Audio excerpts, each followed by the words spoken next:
ang eskwelahan ng mga tao nang yanigin ng 6.8 na magnitude ng lindol ang ilang bahagi ng Mindanao. Isa po sa mga apektado ng lindol, ang General Santos City. Mula po doon sa General Santos City, nasa linya ng komunikasyon si Chat Agsagay. So Chat, kamusta na ngayon ang sitwasyon dyan? Doon na ba si Aldrin? Henry, tama yun. Napakalakas ng lindol ngayong hapon lang sa Jansan. Ngayong hapon nakararanas ng matinding traffic ang General Santos City at hanggang ngayong gabi.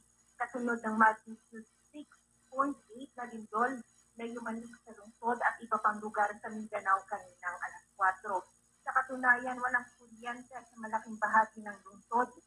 Nasa isang warehouse ako kanina, Henry, dito sa Jansan na mangyari ang lindol at sa lakas ng paglamig.